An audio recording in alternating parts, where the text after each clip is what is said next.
Hello and welcome to another part of this chapter, graph theory. In the previous part we have discussed about chromatic number of a simple graph. We know that chromatic number of a graph is defined as the least number of different colors required to color the graph. That means for a given simple graph we have to find the least number of different colors required to color that graph. That means each vertex of the graph will be assigned one color in such a manner that no two adjacent vertices will have the same color. In the previous part, we have already discussed that we can easily find the chromatic number of a complete graph, of a cycle and of a bipartite graph. But for any arbitrary graph, there is no specific method to find the chromatic number. Now in this part, we shall discuss some theorems from where we can find the upper bound and lower bound of the chromatic number. So there is no specific method to find the exact chromatic number of an arbitrary graph, but we can find the upper bound and lower bound of the chromatic number if we know some information about the graph. We have already discussed that delta G, that denotes the maximum degree among the vertices of a graph G. If for a given graph G, if we can find the degree of each vertex of the graph G, then the maximum degree among the vertices will be denoted by delta G. This is the first theorem from which we can find one upper bound of a chromatic number of a given graph G. Now the theorem states that for any given graph G, chromatic number of G, that is chi G, it is less equal to delta G plus 1. That means the maximum degree among the vertices plus 1. So chromatic number of a given graph G is less equal to the maximum degree among the vertices plus 1. Now this is inequality, so this is the upper bound. Now this equality holds if the given graph G is a complete graph. If the graph G is a complete graph, then chi G becomes delta G plus 1. As for example, if we consider this graph has 1, 2, 3, 4 vertices and 5 edges. So for this graph G, if we compute the maximum degree among the vertices, then we find that this vertex has degree 3. Similarly, this vertex has degree 3. So for this graph, delta G equal to 3. So by this theorem, chromatic number of this graph must be less equal to 3 plus 1, that is less equal to 4. So the chromatic number of this graph will be less equal to 4. Now let us find the chromatic number of this graph. Now we can easily find that chromatic number of this graph is 3 because this graph contains an odd cycle, this one.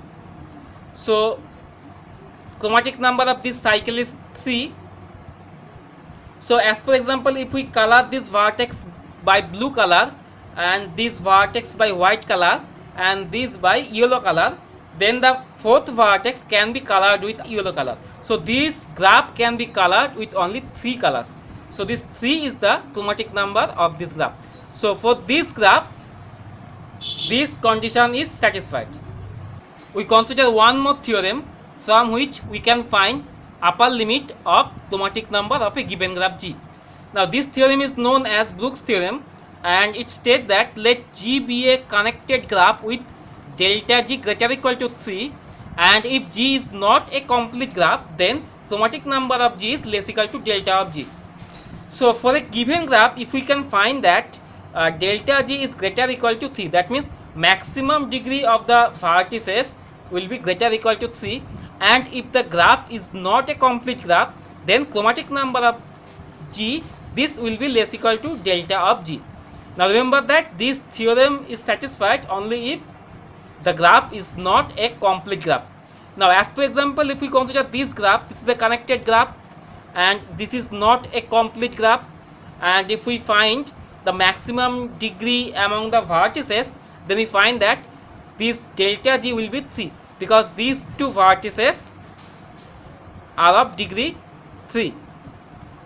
So for this graph, delta G is greater or equal to 3, and for this graph we have already found that chromatic number of G is 3. So chi of G, that means chromatic number of G, will be less equal to delta G, which is 3.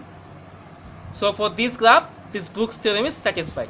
So from these two theorems we can find one upper bound of the chromatic number. Now next we shall find lower bound of chromatic number. Before we find lower limit of chromatic number of a given graph, let us define independent set. Let G be a given graph and V be the set of vertices. Now if we take one subset of V, suppose we are taking one subset of V which is denoted by A in such a manner that no two vertices of A are adjacent, then this set will be called an independent set of the graph. This is the definition of independent set. A set capital A, which is a subset of B, that is the set of vertices of G, is called independent set if no two vertices of A are adjacent. Now let us give one example here. If we consider this graph has 6 vertices and number of edges. Now for this graph, let us find one independent set. Now here we find that this vertex V1 and V3, these two are not adjacent to each other. So this set V1 and V3, this is a subset of capital V. So this set is an independent set. If we consider two more vertices, if we consider V4 and V6, then we find that V4 and V6 are not adjacent to each other. So this set is also an independent set of this graph. Now if we consider these three vertices V2, V5 and V6, here we find that V2 and V5 are not adjacent, V2 and V6 are not adjacent, and also V5 and V6, these are not adjacent also. So this set consisting of these three elements or three vertices is an example of independent set. So for a given graph we can find different independent set. Now if we consider these three vertices V5, V3 and V6, then the subset having these three vertices is not an independent set because V3 and V6 are adjacent. So remember that a subset of V is called independent set if no two vertices are adjacent to each other. Next we define independence number. The number of vertices in the maximal independent set is called the independence number of the given graph. As we have discussed that a given graph may have more than one independent set. Now for the number of independent set, we have to find the independent set which has the maximal number of elements or maximum number of vertices. That particular number is called the independence number of the given graph. And independence number of a given graph is denoted by alpha of G. Alpha of G means the independence number of the graph G. Now let us find the independence number of this graph. Now this graph has multiple independent set. Now among this independent set we have to find the set which has the maximum number of vertices. Now you can easily check that out of different independent set, this set has maximum number of vertices, which is 3.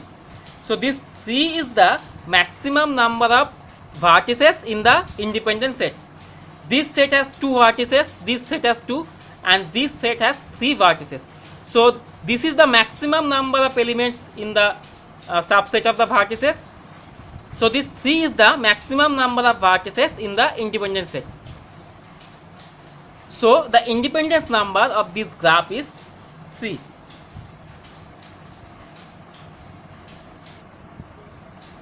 Next we define clique. Actually clique is exactly opposite to independent set. This is the definition of clique. A subset V of a given graph G is called a clique if every pair of vertices of B are adjacent to each other. So if for a given graph G, if we can find a subset of V, that means a subset of the set of vertices in such a manner that every pair of vertices of V are adjacent to each other, then this subset is called a clique of the graph G. As for example, if we consider this graph has 7 vertices. Now let us find one clique from this graph. If we consider these 3 vertices, V2, V7 and V6. So if we consider these 3 vertices, V2, V6 and V7, then we find that these 3 vertices are adjacent to each other, because V2 and V6 are adjacent, V2, V7 are adjacent, and also V6 and V7 are adjacent. So this is one example of a clique of this graph G. We can find one more clique here. If we consider these 3 vertices, V3, V4 and V5. So V3, V4 and V5, these 3 vertices are also adjacent to each other. So this is also an example of a clique. Now we consider these 4 vertices, V3, V4, V5 and V7. So here we write V3, V4, V5 and V7. Now here we find that any 2 vertices of this set are adjacent to each other, V3, V4, V5, V7. So any 2 vertices of this set are adjacent to each other. So this is also an example of a clique. So actually in other language, a clique is nothing but the vertex set of a complete subgraph of a given graph. That means from this graph, if we can find a complete subgraph, then the vertex set of that complete subgraph is an example of a clique. Now here we find that V2, V6, V7, this is a complete graph K3. So this K3 is a subset of this graph. So the set of these 3 vertex is an example of a clique. Now V3, V4, V5, V7. So this is K4. So this is an example of a clique. Next we define clique number. This is the definition of clique number. The number of elements in a maximal clique of a given graph is called the clique number of the graph. So actually, as we have already discussed that a graph may have more than one clique. So out of these cliques, we have to find the clique which has the maximum number of vertices. This number is called the clique number of this graph. If we consider this graph G, then for this graph we have already considered these 3 cliques, and out of these 3 cliques we find that this clique has 3 vertices, this has also 3 vertices, this has 4 vertices.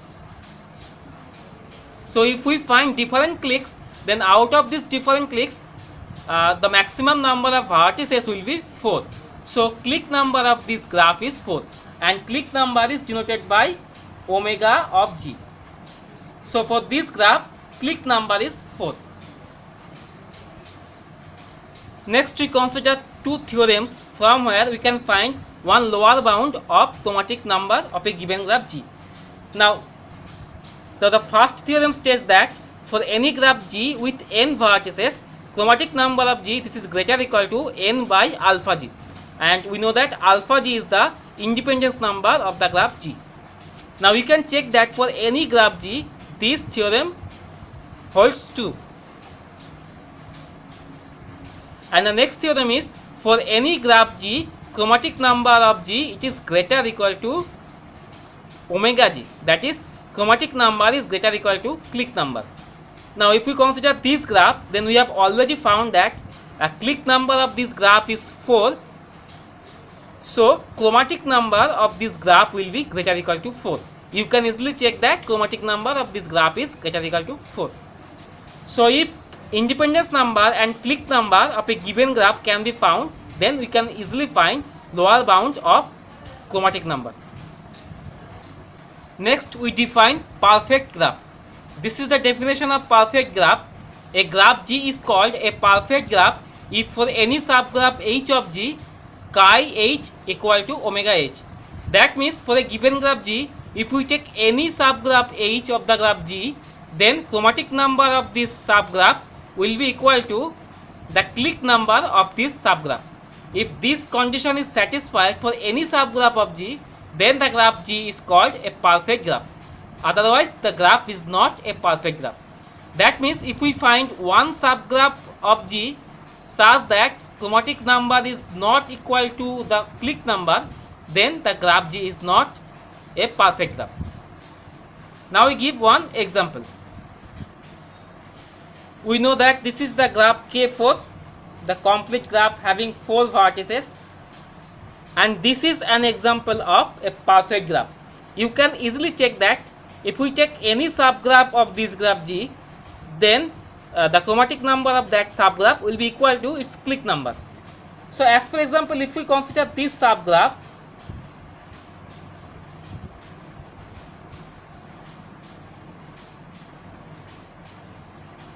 so if we consider this subgraph having 4 vertices and 4 edges, then for this subgraph we can easily find that the chromatic number is 2, and you can easily find that the clique number is also 2, because you can find at most 2 vertices which are adjacent to each other. So for this graph, chromatic number equal to clique number equal to 2. Again, if we consider this subgraph, then we find that for this subgraph chromatic number is 3, and you can easily find that the clique number is also 3, because these 3 vertices are adjacent to each other. So for this graph, you can take any subset of this graph K4. You can find that for any subgraph of K4, chromatic number is equal to clique number. So this is an example of a perfect graph. Now we consider this graph. This graph is called C5 because this is a cycle. Actually, this is an odd cycle having 5 vertices. So this graph is called C5. So for this graph, let us find whether this is a perfect graph or not. Now we know that any graph is a subgraph of that graph. So for this graph, C5 is also a subgraph of this graph. So let us find the chromatic number and clique number of this subgraph C5. Now here we find that this is an odd cycle having 5 vertices, and from a given theorem we know that chromatic number of an odd cycle is 3. So for this graph, chromatic number, that is chi of C5, is 3. Now let us find the clique number for this graph. Now from this graph we can find that if we select any 3 vertices, then these 3 vertices will not form a complete subgraph of this graph. So in other language, V1 and V2, this is a clique, V2, V3, this is also a clique, V3, V4 is a clique, V4, V5 is a clique, and V1 and V5 is a clique. So this graph has 5 cliques, and for each clique the number of vertices is 2. So the clique number of this graph is 2. So here we find that clique number of C5 is equal to 2. So here we have found that chromatic number of C5 is not equal to the clique number of C5. So we have found one subgraph of C5, actually C5, such that the chromatic number of C5 is not equal to the clique number of C5. So this graph is not a perfect graph. So remember that for a given graph, if we can find one subgraph in such a manner that chromatic number is not equal to the clique number, then the graph is not a perfect graph. So with this we complete this part. So see you in the next part of this chapter. Until then, thanks for watching.